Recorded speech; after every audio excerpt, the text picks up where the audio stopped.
You wake up early, commute to a job that maybe you don't hate, but you're probably not the biggest fan of it. You save a reasonable amount of your paycheck for retirement. You budget your groceries so that you can actually afford eggs in 2025. Maybe you've got some kind of health issue and you're putting off seeing a doctor because your insurance sucks. You're trying to do things right, play the long game, be responsible, and maybe one day you can retire in peace. Meanwhile, somewhere out there in this reality, a drunk girl got caught on camera bragging about spitting on a dick, and now she never has to work a single day for the rest of her life. Somewhere else out there in this reality, a TikTok prankster just bought his third mansion. Look around a bit more, some degenerate rapper who makes a living promoting guns, drugs, and sex has a different supercar for every day of the week. It's 2025, and that's the world we live in. The new Gilded Age in some sense. You grind, they go viral. You follow the rules, they spit on them.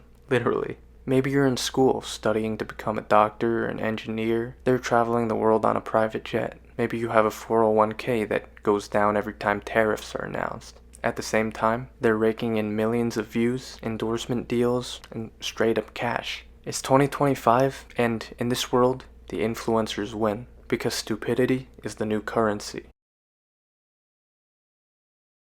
I'm going to introduce a concept to you that might just completely change how you view the entire online ecosystem. In one sentence, it's this. We live in an influencer feudalist economy. In our digital age, at the top of society, we have the tech overlords, the Mark Zuckerbergs of the world, the people who own huge social media platforms like Meta, Google, and TikTok. These are the people who built the platforms. They own the land, the digital real estate, and they reap all the profits from it. And the level below them is essentially the nobility, or in the digital age, the influencer class. Each influencer owns a small piece of this land, this digital real estate, where they get attention, they have an audience, they're granted special privileges, and they make a lot of money as well. Below that is what amounts to the merchant class. The advertisers, sponsors, affiliate networks, agencies, talent managers, they don't make the content, but they profit from it. They broker influence and they grease the system. And finally, we reach the bottom of the pyramid, which is just the general population. The viewers, the scrollers, everyone who spends a decent proportion of their time online, on social media. The people who participate and sustain this entire structure. The people who give out the attention.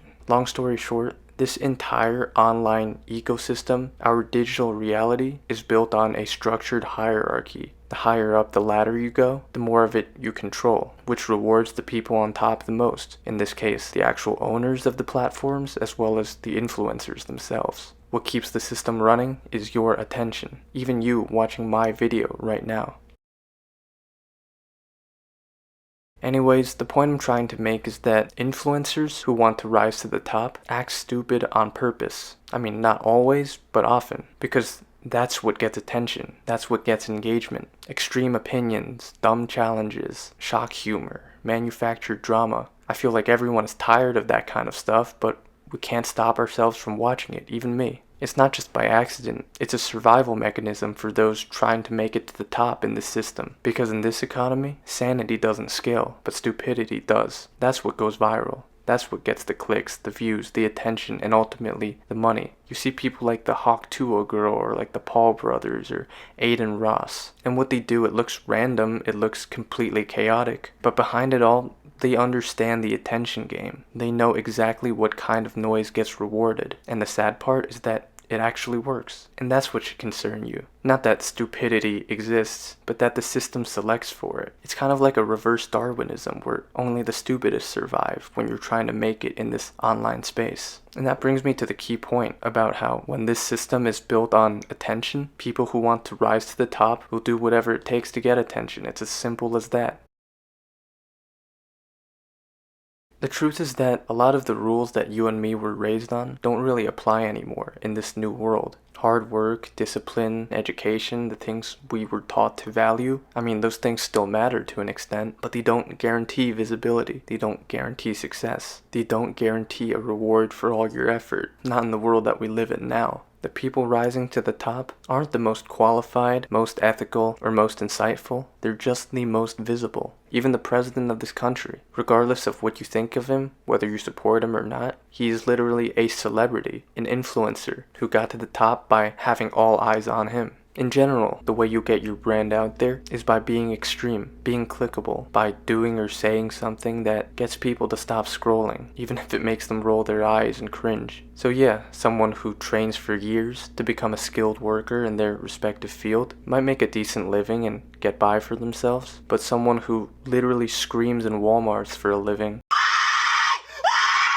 might make that guy's entire salary in a few viral clips. Because the game has changed as the metrics have changed. Value isn't determined by hard work or dignity anymore. It's literally determined by how well you can hijack attention. So what do people do? They lean into what works. They amplify the ridiculous. And so do these platforms themselves. They turn themselves into characters because the system rewards it. And who could blame them? And if you're not willing to play that game and try to become one of these influencers or something, it can sometimes feel like you're falling behind, that you're putting in so much work behind the scenes while the people you see on the screens are living it up, seem to have such easy lives by just doing dumb shit.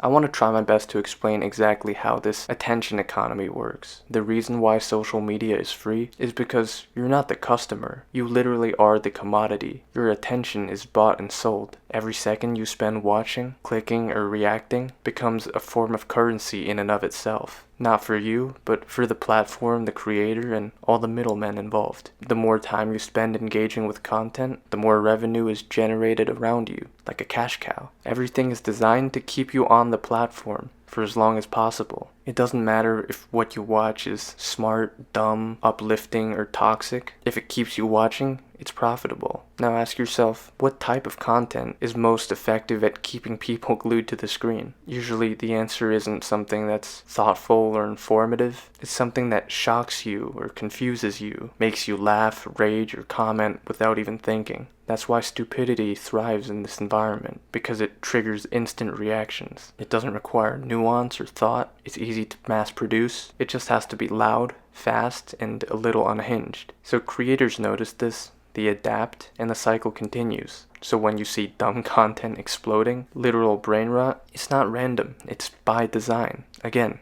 algorithmic Darwinism. The content that survives is usually the stupidest.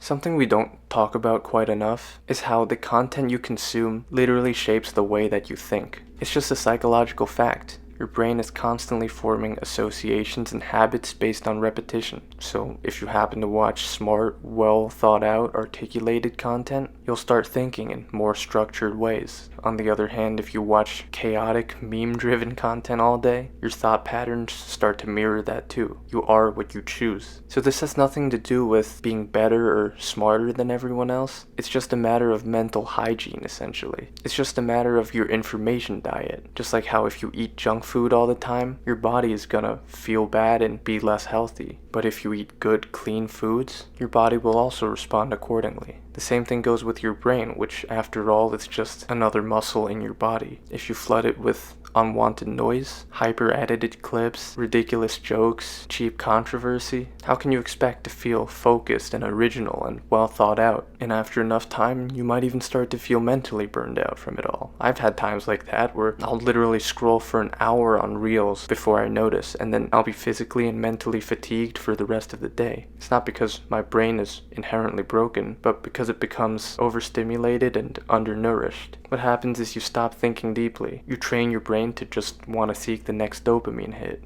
You become less patient, less creative, less curious. And none of that makes you a bad person, but it might explain why everything seems so foggy lately. At least I've been through times like that. Because ultimately, we are what we feed our brains. And in this attention economy, brain rot is a natural result. So where does that leave us? Honestly, I don't think there's a perfect solution. It's not feasible for most people to just completely delete social media. If you do, good on you, respect, but I know I can't do that. So I'm not here to tell you what to do or act like I've got it all figured out, because I don't. But I've been thinking a lot recently about how I personally want to engage with this online space in a healthier way, and maybe some of this will resonate with you too. First, I obviously think it's important to just be aware of how the system works, which is my whole point of making this video, to talk about it. Once you see the mechanics, the incentives, the patterns behind it, you're less likely to be pulled into it without realizing. I also think it's valuable to at least consciously try to filter what you consume from time to time. That doesn't mean becoming some kind of intellectual snob or avoiding anything fun you see online, but it does mean sometimes stopping to ask yourself, is this content helping me in any tangible way, or is it just a distraction from the things that actually matter in your life? And finally, it might even be healthy to try creating something. That's what I realized at one point, that I was just consuming and not creating. But as with all things in life, balance is key. So as you consume, you can also create to sort of establish a flow, you know what I mean? Like not just content going in, but also content coming out of you to restore some sort of harmony. And that's because when you create, you shift from reacting to expressing. You stop being a byproduct of the internet and start being a participant on your own terms. You don't have to be perfect at it. You don't have to chase clout and try to be some kind of mega influencer or even try to make money off of it. Just any sort of creation. I don't even necessarily mean online. It could be journaling, art, ideas, just something that gives you ownership of your own voice again. And that's all this really is. Some ideas about approaching the internet and even life in general with just more awareness of what's going on around you and how the system works. Because we all feel the effects of this stuff, we just don't always stop to think or talk about it. And that's what I want to do.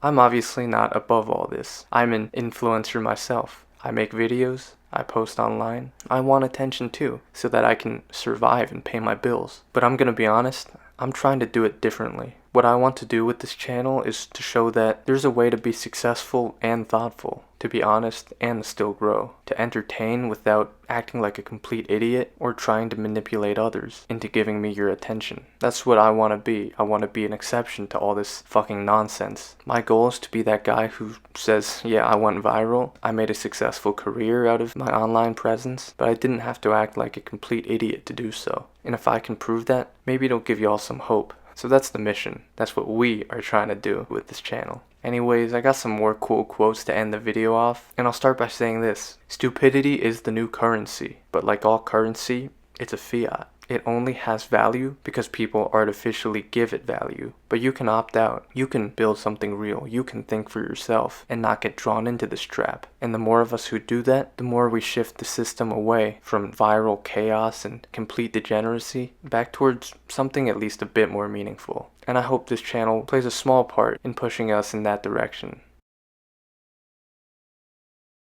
As always, thanks for watching. Hope you got something out of the video. Leave a comment and I'll probably respond. And a huge shout out to everyone who supports my channel through either Patreon or channel memberships. I don't make a lot of money from this channel. I'm still trying to get by, so any amount really means a lot. So the support from you guys is what keeps this channel going, what consistently keeps me making these videos for the foreseeable future. So much appreciated. And if you'd like to be part of that, you'll also be able to message me one-on-one and watch some of my members only videos. And also check out my second channel for travel and hiking vlogs. Again, some more wholesome content on there that's not your typical brain rot. I got some cool videos on there coming soon.